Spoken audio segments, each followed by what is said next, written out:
Esta é uma pregação do Dr. Martyn Lloyd-Jones, ministrada na Capela de Westminster durante a década de 40, período em que ele pastoreou aquela congregação.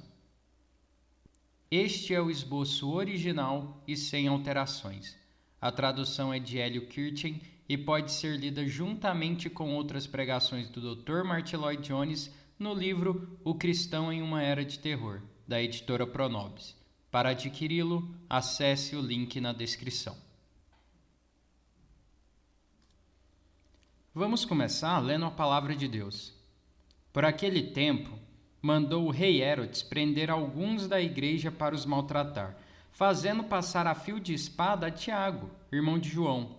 Vendo ser isto agradável aos judeus, prosseguiu, prendendo também a Pedro.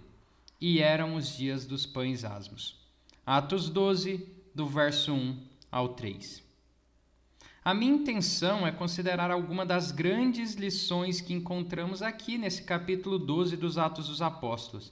É muito importante, antes de começarmos essas considerações, entendermos que este livro específico, os Atos dos Apóstolos, conforme já intitulado, ele é muito mais que um livro de história. Sendo esse mais ainda de maior importância do que o elemento histórico. É claro que isso é algo que nós podemos dizer não apenas a respeito deste livro específico, mas a respeito de toda a nossa Bíblia. Há nela esse outro elemento, o elemento sobrenatural, o elemento do divino, a influência do Espírito Santo que impregna. Por causa disso, esse livro é totalmente diferente de todos os outros. Embora isso aqui seja um livro humano, é mais que isso. Ele é um livro de história, mas há sentido mais profundo em sua história. É um livro que contém uma compilação de fatos, ok, mas não é apenas uma compilação de fatos. Qualquer coisa e tudo o que dissermos sobre qualquer livro secular de história também vai ser verdade a respeito desse livro. Mas, havendo dito isso, precisamos ir além e acrescentar que, em acréscimo a todas as lições e todos os benefícios que podemos obter através do cuidadoso estudo de qualquer outro livro de história, existe aqui na Bíblia aquele algo mais que não se pode encontrar em nenhum outro lugar. Este livro, o livro dos Atos dos Apóstolos, é um registro da igreja cristã primitiva, mas eu acredito que ao mesmo tempo nós podemos dizer que ele é um resumo da história da igreja cristã ao longo de todos os tempos. Sabe, uma questão muito interessante que precisa ser discutida e que vai ser discutida em todo lugar onde homens e mulheres estão preocupados com os problemas da vida é a seguinte: qual é o exato valor da história? Será que a história se repete? Será que é possível nós estudarmos qualquer período da história e, ao compreender esse período, projetar e profetizar o que vai acontecer em qualquer outro momento? Sabe, será mesmo que a história se repete? Essa é uma questão que com frequência tem ocupado a atenção dos filósofos. É uma questão que também tem ocupado o interesse dos historiadores. E em certo sentido, eu posso dizer que sim, a história se repete. Pelo fato de a natureza humana ser o que é. Há certas qualidades nossas que persistem e se repetem, e por essa razão os homens e as mulheres são de certa forma e fazem certas coisas de forma igual em condições e circunstâncias similares.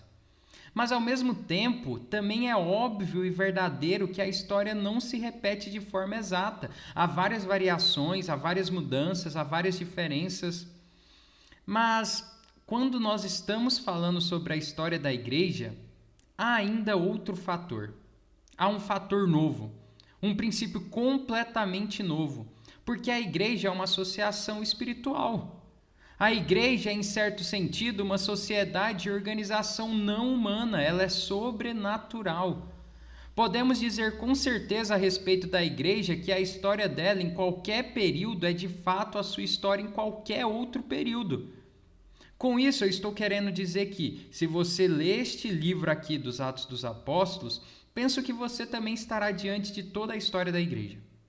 Não existe nada, absolutamente nada, que tenha acontecido na subsequente história da igreja que não tenha sido registrado mesmo que de forma embrionária aqui neste livro. Há pessoas ali que fazem as coisas que nós fazemos e cujas ações são pelo menos idênticas às nossas, e isso é muito claro. Essa é a razão pelo qual eu posso dizer que o livro dos Atos não é apenas história da igreja primitiva, mas é a história da igreja em todos os tempos, em todos os lugares. Perceba, neste livro aqui, nós podemos encontrar cada uma das características da vida da igreja. Você encontra a estupidez das pessoas, os desentendimentos e os erros, as perseguições e as rivalidades. Não existe nada que tenha acontecido desde então que você não veja, mesmo que de forma embrionária, aqui. E isso é por causa da natureza peculiar da igreja. Nós temos aqui diante de nós, por assim dizer, em miniatura neste livro maravilhoso, aquilo que tem se repetido durante os séculos. Por essa razão é que podemos afirmar com certeza que qualquer avivamento da religião nada mais é do que o retorno a esse livro dos Atos dos Apóstolos. Qualquer avivamento religioso expressivo que possamos viver nada mais é do que o retorno a esse padrão dos Atos dos Apóstolos. Perceba, aqui você encontra, por exemplo, uma constante alternância de ênfase, primeiro na doutrina e depois na prática. E tem sido assim desde o princípio. Existe esse conflito entre ênfase na doutrina e na prática desde o princípio. Em certos tempos, a questão toda se concentra na doutrina, ao passo que em outras épocas a doutrina tem sido quase que totalmente desconsiderada e a ênfase toda tem sido colocada apenas na prática, da mesma maneira como aconteceu no livro dos Atos. Percebeu? Isso tudo nos mostra que o livro dos Atos não é apenas a história da igreja primitiva. Ele é, na verdade, uma espécie de resumo de toda a história subsequente dessa grande instituição. O livro de Atos, na verdade, é um resumo de toda a história da igreja em todos os outros períodos. E aqui nesse capítulo que acabamos de ler, no capítulo 12 dos Atos dos Apóstolos, nos é apresentado um importante aspecto da vida da igreja. A igreja face a face à perseguição, a igreja face a face ao mundo, a igreja combatendo e lutando contra o grande inimigo que está sempre se opondo a ela. É por essa razão que eu digo, é importante entendermos a filosofia deste livro. Porque aquilo que nos é apresentado aqui neste capítulo é uma representação perfeita de cada uma das eras de perseguição pelo qual a igreja já passou. Se você estudar a história da igreja, você descobrirá que ela sempre tem passado por períodos de terríveis provas e perseguições. De repente, começa uma perseguição. Daí ela parece apagar-se e a igreja desfruta de um período de relativa quietude, de calma. Depois ocorre outro grande evento de violenta perseguição. Mas aí novamente ela desaparece, segue-se para um período de descanso, onde novamente tem uma aparente calma. Essa sempre tem sido a história típica da igreja cristã, exatamente como você encontra aqui nesse capítulo. Mas o que é de importância vital é que devemos entender que os princípios que regem todo esse assunto, eles estão encontrados e estabelecidos de uma vez por todas bem aqui no capítulo 12 dos livros dos Atos dos Apóstolos. Aqui encontramos as várias ênfases. Aqui encontramos o perfeito esboço de todos os aspectos da guerra. E, acima de tudo, aqui nos é relatada a forma clara e explícita como a igreja precisa fazer e como ela deve se comportar para vencer a perseguição, para emergir de forma triunfante. O meu objetivo, o meu interesse aqui hoje com esse assunto é pelo fato de não haver dúvida de que estamos vivendo numa época de acentuado espírito de perseguição da igreja. Na verdade, nós gastaremos todo o nosso tempo a quiçá uma introdução estudando os terríveis fatos referentes à perseguição religiosa que estão ocorrendo aqui no nosso continente europeu, que estão ocorrendo no nosso presente momento diante do regime nazista e que já duram vários e vários anos. Essa é uma das desvantagens de nós, a Inglaterra, sermos uma nação formada, sermos insulados como nação e povo, pois nós não temos visto essas coisas em primeira mão. Nós damos graças a Deus pela liberdade que temos para adorar a Deus, claro, mas eu fico pensando se isso às vezes não nos leva a um estado de complacência, a um estado de conformidade. E muitas vezes nos faz esquecer dos vários lugares onde as pessoas têm suportado coisas que correspondem exatamente a esse relato que nos é apresentado no capítulo 12 dos Atos dos Apóstolos. Aqui, durante a perseguição da igreja primitiva recém-nascida, essas mesmas coisas. Vocês estão cientes das coisas terríveis que aconteceram na Alemanha, vocês estão cientes das coisas terríveis que aconteceram anteriormente na Rússia, e eu acredito que um dos nossos deveres como cristãos é nos inteirar de cada uma dessas coisas, para que, mesmo que unicamente orando, nós possamos ajudar esses nossos irmãos. Nós precisamos nos inteirar a respeito dessas coisas para orar de forma inteligente, para que possamos agir corretamente conforme membros da igreja cristã que conhecem o ministério da intercessão e que se identificam com seus irmãos, independente de suas localidades. Na verdade, ainda com mais urgência, nós devemos considerar esse assunto, porque nós mesmos talvez algum dia nos depararemos com essa mesma situação.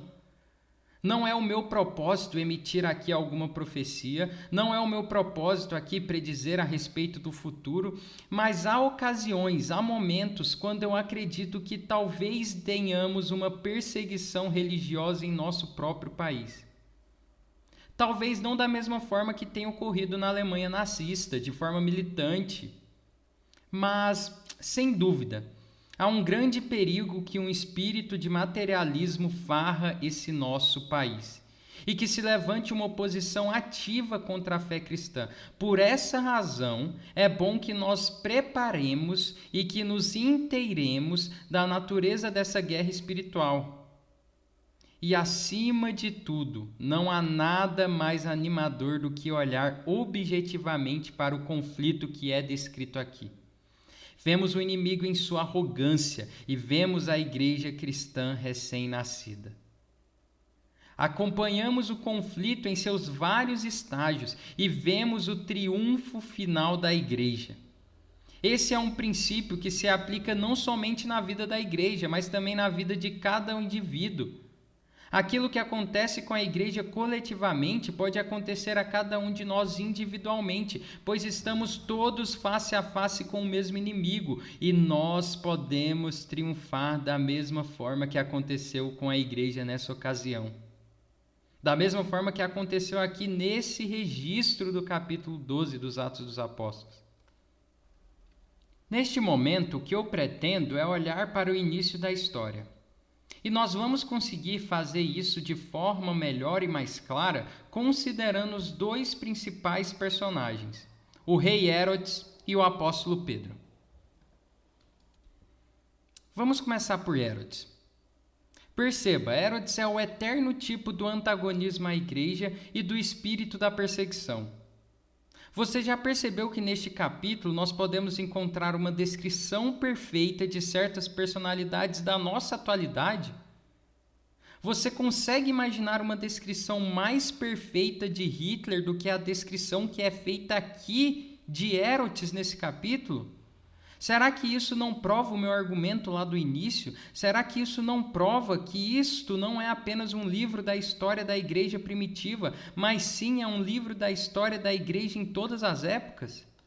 Será que Herodes não é mais do que uma descrição de qualquer outro tirano? Será que Herodes aqui não é uma descrição perfeita de Hitler? Não dá para ver o mesmo homem na maneira como ele se apresenta em suas ações e características? E se tomássemos o tempo necessário hoje de manhã, eu poderia avançar pela história da igreja e mostrar que tudo isso se aplica a outros tiranos que se levantaram contra a igreja. Não existe nenhuma originalidade no pecado. Esses homens todos representam ações ruins que repetem uns dos outros. Eles todos seguem o mesmo padrão.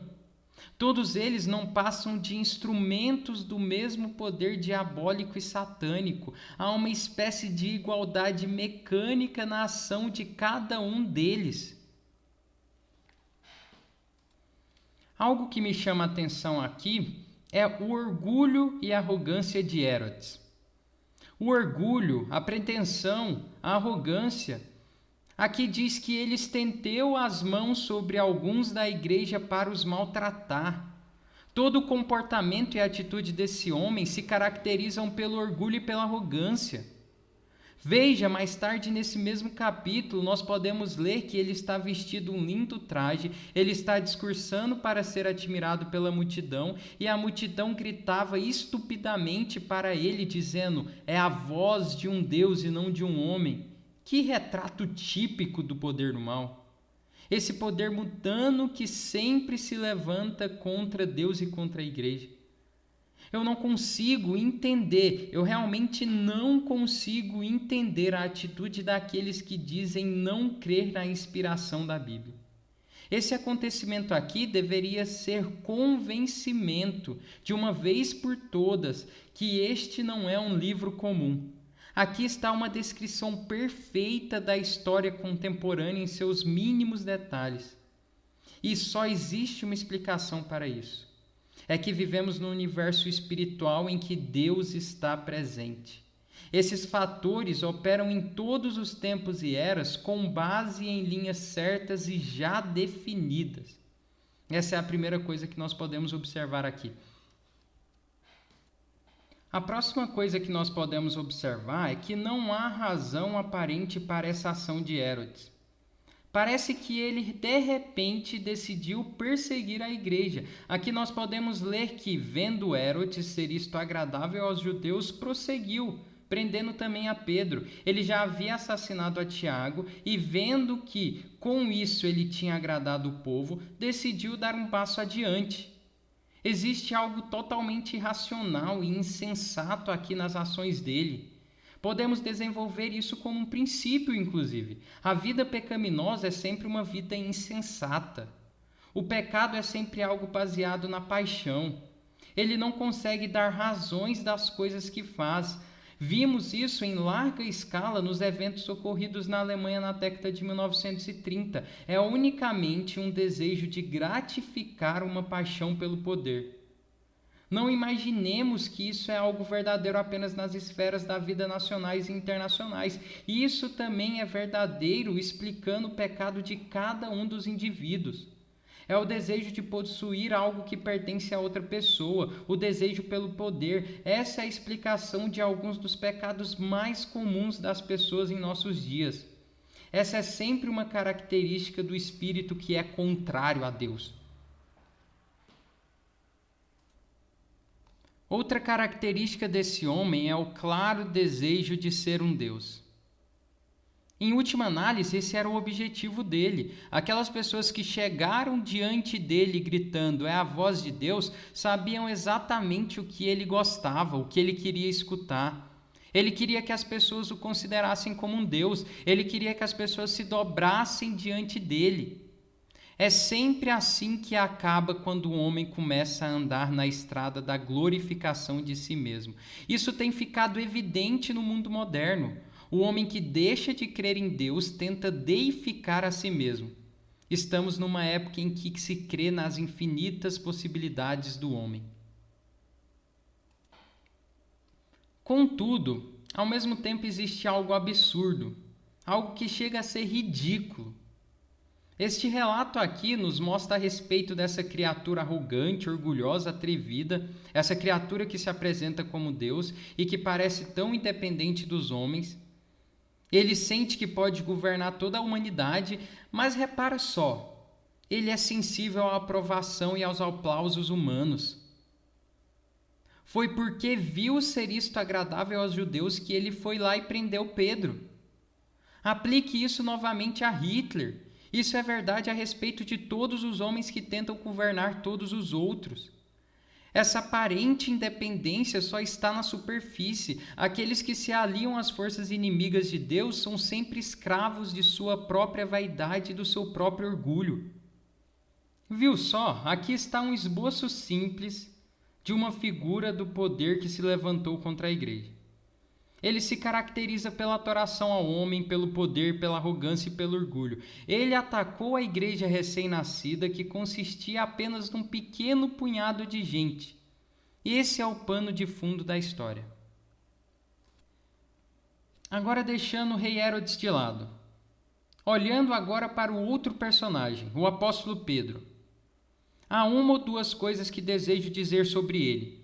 E nós podemos encontrar essas coisas aqui no final do versículo 3, onde está escrito: e eram os dias dos pães asmos. Não sei se você entende, mas essas palavras são muito importantes. Essas palavras são importantíssimas. Aqui, novamente, nós somos lembrados do caráter único da natureza das Escrituras. No geral, existem duas formas de interpretar as Escrituras. Uma é o que nós chamamos de método exato ou método literal. O outro é o que nós podemos chamar de método imaginativo, e é extremamente importante nós usarmos esses dois métodos em nossas interpretações. Se você interpretar essa palavra pelo método literal, você dirá que ela significa o seguinte: bom, Lucas, o historiador meticuloso, precisa nos informar que o tempo exato quando este homem foi colocado na prisão ocorreu durante os dias dos pães asmos, conforme Atos 12:3. E isso é perfeitamente verdadeiro.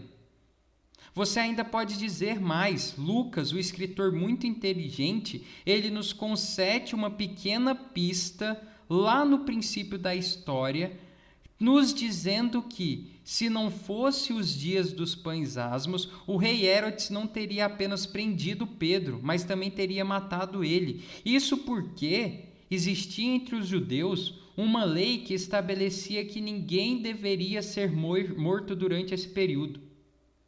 Assim, Lucas aqui, ao escrever essas palavras, nos conta o segredo de como se tornou possível aquilo que ocorreria na sequência. Isso é o que nós podemos chamar de interpretação exata. Este é o método literal. Mas, como dizemos, também tem um método imaginativo. E aqui nós também podemos utilizar esse método imaginativo. Quando nós utilizamos ele, abrem-se imediatamente outras perspectivas. Com um preso, ele está posto na prisão, então nós lemos logo depois: e eram os dias dos pães asmos. Será que isso não nos transmite nada?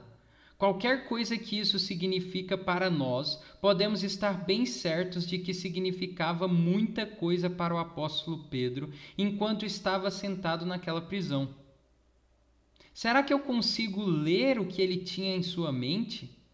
Será que eu consigo transmitir para vocês o que aconteceu naquela célula? Eu penso, sim, que seria o que Pedro diria. Foi durante o dia dos pães asmos que Jesus de Nazaré foi preso. Pedro se lembraria disso. Jesus, o Salvador e o Senhor de Pedro, foi preso nesse mesmo dia. Essas palavras finais do versículo 3, portanto, podem nos contar três coisas. A primeira coisa é que o servo não é maior que o seu senhor. Lembra lá de Mateus 10:25? Se chamaram Beelzebu ao dono da casa, quanto mais aos seus domésticos. Se eles me perseguiram, disse Cristo, também vos perseguirão. É o que está escrito em João 15:20. Pedro está preso e colocado na prisão. Ele se lembra de que seu bendito Senhor foi preso nesse mesmo período, nessa mesma época do ano. Nos capítulos 13 e 16 do Evangelho de João, nós vemos como nosso Senhor se dedica a preparar seus discípulos para tudo isso. Parece, inclusive, que ele estabelece o princípio de que o alcance do nosso discipulado deve ser medido pelo tanto que nós somos perseguidos. Afinal, ele diz: vocês não podem ser meus discípulos sem que o mundo os odeie. Se eles me odeiam a mim, com certeza odiarão a vocês. O que eu aconselho é que vocês leiam os capítulos do Evangelho de João prestando especial atenção neste assunto. Vocês podem perceber esse mesmo aspecto analisando as falas do apóstolo Paulo quando ele trata sobre este assunto. Ora, todos quantos querem viver piedosamente em Cristo Jesus serão perseguidos. 2 Timóteo 3,12. Isso não significa que nós devamos ser excêntricos, esquisitos. Mas o fato é que os santos de Deus sempre têm sido perseguidos. A vida deles tem sido uma reprovação aos ímpios. A conduta deles tem atraído a inimizade. O servo reflete seu senhor. O segundo princípio que podemos extrair é: devemos sempre ser cuidadosos para evitar o pecado. Sente-se por um momento na prisão com Pedro. Você não consegue imaginar os sentimentos dele sentado ali, prisioneiro de Herodes, bem no dia dos pães asmos? Eu imagino que a sua mente tenha voltado aos dias do seu bendito Senhor, quando ele foi preso e Pedro negou, dizendo: eu não conheço. Isso tudo voltou à sua mente. Sim, o pecado se faz lembrar, mas isso não significa que estamos condenados. Com toda certeza, cada cristão, olhando para trás em suas vidas particulares, sente o pecado e com tristeza lamenta certas coisas que fez. Talvez mesmo antes de se tornar cristão. Não apague essa página. Creia em Cristo. Tome cuidado com sua vida e conduta. Algo que você talvez faça agora pode causar-lhe tristeza e tormento em anos vindouros. Esses dias dos pães asmos trouxeram de volta a Pedro a lembrança de seu próprio fracasso e negação. Mas nós podemos avançar ainda um pouco mais. Nós podemos dar um passo a mais. Precisamos enfatizar a notável mudança ocorrida em Pedro. Na ocasião anterior, durante o dia dos pães asmos, ele fracassou completamente. Ele negou seu mestre, ele negou seu senhor. Ele estava com tanto medo de ser preso que negou seu senhor, inclusive com juramentos. Mas agora, que mudança maravilhosa nós podemos observar em Pedro. Que quadro diferente nós encontramos nesse capítulo. Aqui no capítulo 12 de Atos dos Apóstolos, nós encontramos um Pedro diferente.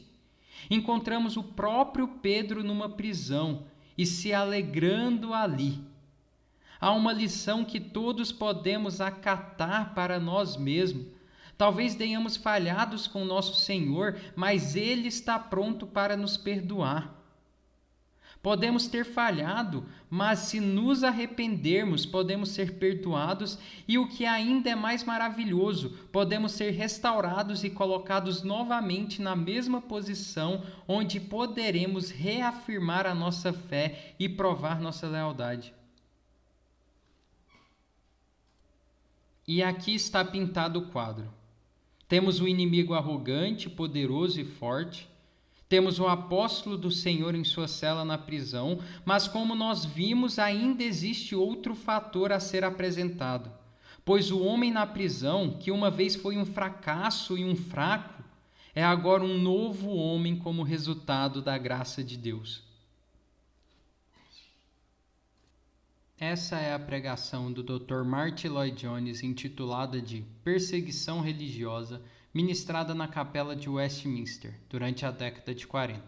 Essa pregação e o restante da série em Atos 12, assim como outras pregações deste mesmo período, podem ser lidas no livro O Cristão em uma Era de Terror.